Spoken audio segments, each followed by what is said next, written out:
Dimanche 20 mars 2022, à 15h33 heure universelle, le Soleil, en passant par le Aries Point du zodiaque, les 0 degrés Bélier, démarre une nouvelle année du point de vue astrologique. En astro, la tradition est de dresser une carte pour en faire la lecture dont les codes inscrits resteront en vigueur tout au long de l'année, c'est-à-dire du 20 mars 2022 ici au 21 mars 2023, qui sera la nouvelle date à laquelle le Soleil repassera d'ici un an par les 0 degrés du Bélier. Salut, j'espère que tu vas très bien. Dans cette leçon, je viens te livrer 11 clés importantes que j'ai repérées dans le thème de l'entrée du Soleil en Bélier et qui, à mon avis, résument très bien les enjeux que l'année représente pour nous tous et nous toutes, à un niveau collectif. Et que, comme je dis toujours, chacun et chacune de nous peut travailler à un niveau individuel en transposant ces codes dans son thème de naissance. C'est donc ici et maintenant que démarre l'année 2022. Le Soleil passe par les 0 degrés Bélier, the Aries Point du zodiaque par excellence, même si les 0 degrés de tous les signes cardinaux sont considérés Aries Points, 0 degré Cancer, 0 degré Balance et 0 degré Capricorne. Mais voilà, le 0 degré Bélier marque le début de l'année astrologique. Et si ceci est toujours vrai du point de vue astrologique, en cette année 2022, et de par les transits que nous avons eus au cours des 2 premiers mois et demi de l'année, c'est encore plus vrai, je te le dis en majuscule et surligné. Cette carte que tu vois à l'écran peut parfaitement être décryptée comme une carte de révolution solaire. Quelque part, le retour du Soleil sur le point initial du zodiaque pourrait se lire comme un anniversaire solaire, d'autant plus que le Soleil en Bélier est en position d'exaltation. Tout à l'heure, je partagerai avec toi les codes de base que l'on considère pour ce faire. Je précise que dans ce document, je ne vais pas faire la lecture, disons, de point de vue de l'astrologie mondiale, mais plutôt une lecture évolutive collective pour que chacun de nous puisse après transposer ces informations dans son chemin de développement personnel, d'observation de soi, de connaissance de soi, de compréhension de soi, d'acceptation de soi et de dépassement de soi. Cependant, j'aviserai, et si cela vous intéresse, tout en précisant que je ne suis mais pas du tout une experte de l'astrologie mondiale, mais voilà, je fais mes baby steps, je pourrais m'aventurer à faire la lecture de cette carte dans ce sens-là. Si tu veux commencer à jouer avec les codes de l'astrologie mondiale, je te rappelle qu'en 2021, j'ai fait une leçon sur le b.a.-ba de l'astrologie mondiale. Je vais te la laisser linker ci-dessous. Pour ceux qui êtes membres de l'espace éducatif, vous pouvez la trouver dans le dossier Climat Astral 2021, c'est une des premières leçons. Je te rappelle que Climat Astral 2021 fait partie des dossiers accessibles à tous les membres de l'espace éducatif et auxquels, si tu ne fais pas partie, tu peux toi aussi accéder en te créant un compte chez nous, qui est la section gratuite de l'espace éducatif, qui est ouverte à tous et à toutes. Et l'inscription, d'ailleurs, te donne également accès à une formation de presque 6 heures, divisée en 4 vidéos, je te rassure, sur la rétrogradation des planètes. Je vais donc te laisser les liens ci-dessous pour t'inscrire, soit en barre d'infos, soit dans l'article qui accompagne cette vidéo. Voilà, je te laisse chercher et si tu ne trouves pas, fais-moi signe, ce sera avec grand plaisir. Commençons. Pour la lecture de ce thème, voici les points de base à considérer. On va considérer bien sûr l'emplacement du Soleil. Pourquoi? Parce que si on est en train de faire une lecture de révolution ou de retour solaire, le Soleil nous intéresse principalement. Le signe est important et surtout la maison, l'emplacement par maison et les aspects que va faire le Soleil à d'autres planètes. Ensuite, quelque chose qui est pour moi super important est la lecture des tendances dans un thème. On va lire les tendances de polarité, masculin-féminin, de modalité, cardinal fixe ou mutable, ou d'un ou plusieurs éléments, en sachant qu'on en a 4, feu, terre, air et eau. Nous allons ensuite repérer l'ascendant et les angles, l'ascendant d'une carte de révolution, quelle que soit la carte de révolution ou de retour planétaire, est super important. On va en parler tout à l'heure. Il existe une règle d'interprétation générale pour ce qui est la lecture de l'entrée du Soleil en Bélier par rapport à l'emplacement de l'ascendant. Cette règle dit que si l'ascendant du thème se trouve dans un signe cardinal, en Bélier, Cancer, Balance, Capricorne, le thème a une durée de 3 mois et à chaque passage du Soleil par les 0 degrés des autres signes cardinaux, il conviendra de dresser de nouveaux thèmes pour avancer dans l'année. Lorsque l'ascendant se trouve dans un des signes mutables, dans un des 4 signes mutables, Gémeaux, Vierge, Sagittaire ou Poisson, la durée du thème s'estime à 6 mois. Et pour connaître les tendances de la deuxième moitié de l'année, il faudra se référer au thème de l'entrée du Soleil en Balance. Par contre, cette même règle dit que si l'ascendant est dans un signe fixe, Taureau, Lion, Scorpion ou Verseau, la durée du thème concernera l'année entière. Souviens-toi de cette règle parce qu'elle va être particulièrement importante pour cette année 2022. Une fois qu'on a repéré l'ascendant, on va donc étudier les angles. Les angles sont super importants dans une carte. Donc, je te rappelle que les angles sont l'ascendant, le milieu du ciel, le descendant et le fond du ciel.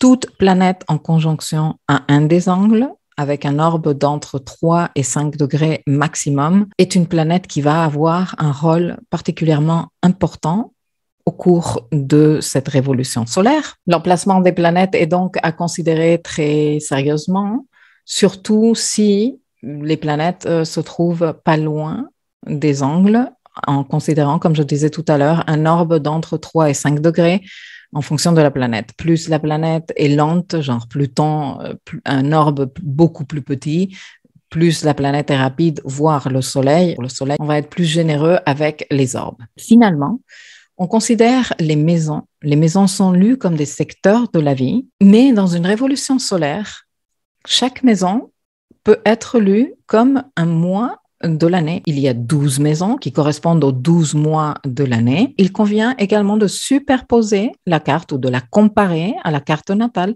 pour voir dans quelle maison tombent les angles du thème, les planètes, les amas importants, etc., etc.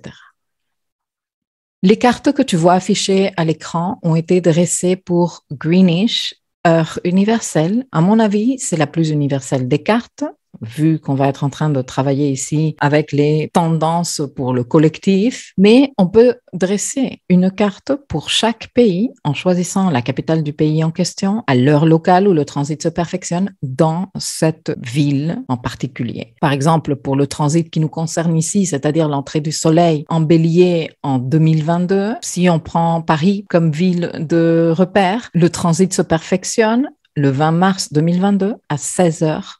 33 heures locales. J'ai choisi le système de domification Placidus, je précise, parce que c'est celui que j'utilise par défaut. Je le trouve super intéressant et super riche. Mais je joue avec d'autres systèmes de domification comme le Whole Signs que tu peux voir ici à droite à l'écran, qui, à mon avis, me donnent des subtilités et des nuances très intéressantes. Le système Whole Signs considère une maison par signe entier, à différence du système Placidus qui décale les maisons par rapport aux signes, comme tu peux voir. Et ça fait des petits changements, comme ici, par exemple, l'amas en Verseau. Nous avons un Saturne collé au descendant et en maison 7, bien sûr, alors que Vénus et Mars sont en maison 6. Dans la carte avec le système Whole Signs, tout cet amas planétaire en Verseau se trouve en maison 7. Et ça, c'est des petites subtilités intéressante à observer, à noter et à tenir compte sur la durée, pas tant juste le jour de la lecture, mais comment cela s'exprime dans nos vies au fur et à mesure que ça avance. Donc voilà, je te laisse faire tes observations et tes recherches. En tout cas, et en regardant le thème, on peut observer que les angles se trouvent dans les signes fixes. Nous avons un ascendant en Lion à 19 degrés.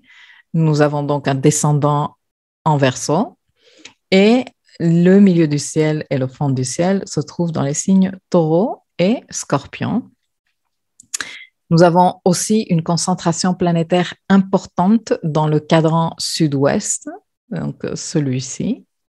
Je pense qu'elle est évidente à tes yeux. En regardant les angles, nous repérons des planètes et des points importants qui sont conjoints. Par exemple, Saturne, conjoint au descendant. Par exemple, l'axe nodal, conjoint à l'axe milieu du ciel pour le nœud nord, fond du ciel pour le nœud sud. Ceci est super intéressant et je vais te donner des détails quand on abordera les clés tout à l'heure. Il n'y a pas de planète conjointe à l'ascendant. Par contre, le maître du signe, c'est le soleil. Un soleil qui est bien sûr en bélier en maison 8. Et ça, c'est aussi très, très important. Et ça nous donne énormément d'informations déjà sur le type d'année qui s'annonce pour nous. Et finalement, nous avons la maîtresse du nœud nord et du milieu du ciel, qui est quand même important. C'est Vénus.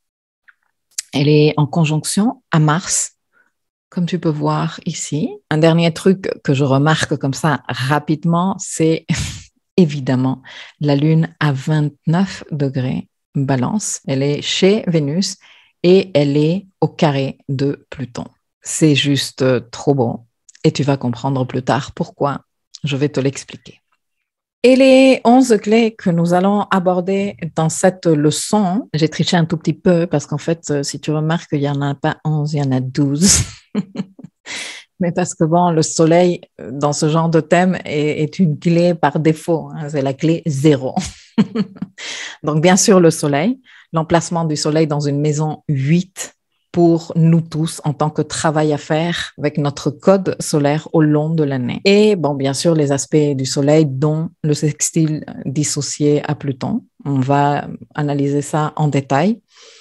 Ensuite, nous allons parler de l'ascendant en Lion et les angles de ce thème. Les angles en signe fixe déjà et les planètes conjointes aux angles. Nous allons parler également des tendances, comme je te disais tout à l'heure, dans le thème, la distribution des énergies, polarité, plutôt yang, plutôt yin. Est-ce qu'il y a une modalité qui en ressort? Est-ce que nous avons un élément plus présent dans le thème? Tout ça est à considérer. Nous allons également parler de la figure planétaire qui se dessine dans ce thème, que je vais te montrer à l'écran. C'est la figure connue comme le seau ou l'entonnoir, où tu remarques qu'il y a un tas de planètes regroupées sur maximum 180 degrés du thème face à une planète toute seule. C'est la planète Apex. Et on va décrire cette figure qui me paraît très parlante et qui est particulièrement significative dans le thème. Et comme c'est un thème qui va nous accompagner tout au long de l'année, j'ai estimé que c'était important, même si je ne suis pas non plus à fond d'étudier les figures planétaires dans un thème, mais là, pour le coup, je trouve qu'elle a énormément d'importance. Nous allons ensuite parler de la Lune, forcément, parce qu'une Lune à 29 degrés d'un signe, du signe de Vénus, alors que Vénus est planète dominante du thème, on va parler de ça aussi. Nous allons aborder Mars, qui est le maître de la saison, dispositeur du Soleil dans ce thème. Nous allons également aborder l'axe nodal en conjonction à l'axe gravitationnel, c'est-à-dire l'axe milieu du ciel, fond du ciel, et les résonances super intéressantes que cela a. Ensuite, nous allons parler de Vénus et de Saturne comme planètes dominantes du thème et ce que cela implique. Nous allons quand même parler de Mercure. Mercure, notre dimension mentale. Mercure, le code avec lequel nous intégrons nos apprentissages, nos canalisations venant de plans supérieurs, nos apprentissages expérientiels venant de notre expérience matérielle. Ce Mercure qui, dans le thème, est conjoint à Jupiter en Poisson en 7, alors que Lilith se trouve chez lui dans la maison 11, et tout ceci est très important, à mon avis, en ce qui concerne les tendances de l'année. Nous allons bien sûr aborder les aspects de Vénus dans ce thème, parce que, comme je te dis, c'est une des planètes dominantes. Nous allons également aborder l'amas en Verseau. l'amas planétaire que je t'ai montré tout à l'heure. Et nous allons terminer avec la position de Jupiter dans le thème, mais aussi on va faire un petit regard en avant, ce qui vient, pour te partager comment tu pourrais utiliser ce qui suit par rapport à Jupiter, parce que le Soleil, pendant les 10 premiers jours de cette saison Bélier et de cette année astrologique, va être en train de parcourir des degrés par lesquels Jupiter passera dans pas très longtemps. Donc, je vais t'expliquer pourquoi ceci est important et surtout comment tu peux t'en servir. Donc, voilà pour ce qui est la présentation de cette leçon. La lecture détaillée des clés que je viens de te présenter se trouve à ta disposition dans le nouveau dossier de l'espace éducatif Climat Astral 2022 que je te présente en mini-capsules audio séparées, donc 11 mini-capsules audio pour que tu aies de quoi te projeter dans cette année qui démarre maintenant.